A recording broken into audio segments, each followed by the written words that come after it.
Is still seething anger about the troubling economic reality, but the latest numbers, job numbers, show the American economy added more than 100,000 new jobs in September. That's almost twice what many expected. Joining us now from Washington is Michael Shank, a senior congressional policy advisor and an analyst at George Mason University. Mr. Shank, thank you very much for joining us on this weekend. First off, those numbers, were they or are they any reason for anyone to whip out the pom-poms and start playing cheerleader? They're not, and here's why. There's intense focus in Washington on numbers, both in terms of unemployment and employed, but the picture is much bigger than that. Let's look at poverty rates and income inequality rates. Just in the last month, some new data has come out that shows that America has the highest poverty rate since World War II. We also have the highest income inequality rate since the Great Depression. We actually have higher numbers than the Great Depression. So the 99% that they're mentioning in Occupy Wall Street is very valid. In fact, 90% of America is struggling to get by roughly on $30,000 for a whole family.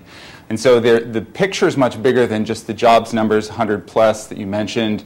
It's still 9.1.2%, which is problematic. But it's much bigger than that. It's really about poverty and income inequality.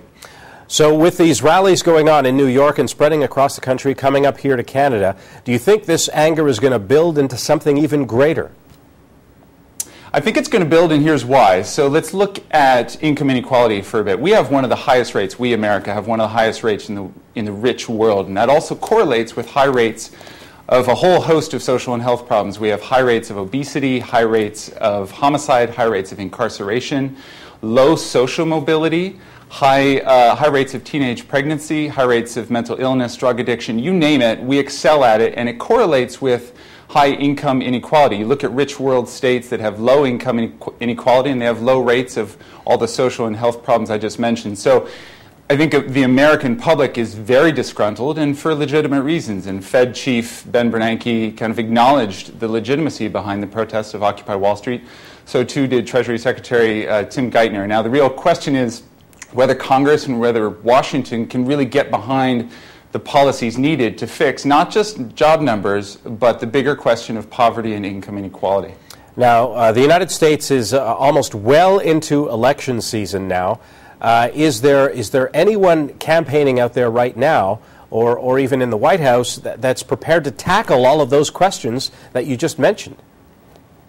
Well, I don't think so. Let's look at the super committee just as kind of a case study. They're looking at cutting 1.2 to 1.5 trillion over the next 10 years. We could end the wars now, the wars in Afghanistan and Iraq, according to the Congressional Budget Office, and save 1.4 trillion over the next 10 years. That's low-hanging fruit in terms of cuts. We're not going to tackle that because it's politically difficult to do so. But in terms of, better balancing income equality and closing the gap between the rich and the poor, which is quite big in America, there are a couple things that they can think about, which are also politically difficult, but if they really want to close that gap and take care of the needs of the protesters on the streets in New York and across America, here's how they can do so. They can look at a more fair tax system and tax code, a little bit more distributive, and that would mean addressing capital gains, which appeals to the rich because it takes care of their assets on the backs of the wage earners. It would look at a Make It in America campaign and strategy. A lot of politicians are talking about Make It in America, but they're not really putting the talk behind the walk and forcing CEOs to build here, do manufacturing operations here. They're still outsourcing abroad. They would also look at public financing into public infrastructure. We need to make it affordable and accessible to go to school, and good schools. We need to make healthcare affordable and accessible. We need to, rebuild our roads and rebuild our bridges, which would be good jobs for Americans here. So there's a whole range of policies that they could address. Whether that remains to be seen in terms of going into the election season. These are kind of politically difficult policies to address as we're cutting everything in Congress right now. It sounds like some of the things that you mentioned are a lot of the policy that the White House has been trying to get Congress to pass, but can't. The gridlock there seems to have locked up everything. Right. Ezra Klein in the Washington Post today did a big expose on kind of the recovery that should have been.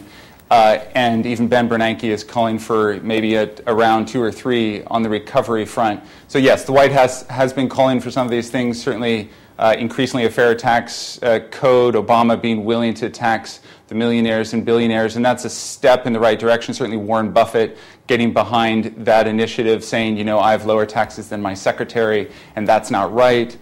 So you see the winds of change happening, whether or not those will be borne out in the election, or increasingly maybe all the candidates will be more moderate. They'll trim down instead of thinking about public financing, public infrastructure, a more, you know, a fairer tax code, and all the policies that I mentioned as a way of closing the gap between the rich and the poor. So many crucial economic questions hanging out there. Michael Shank, thank you very much for joining us.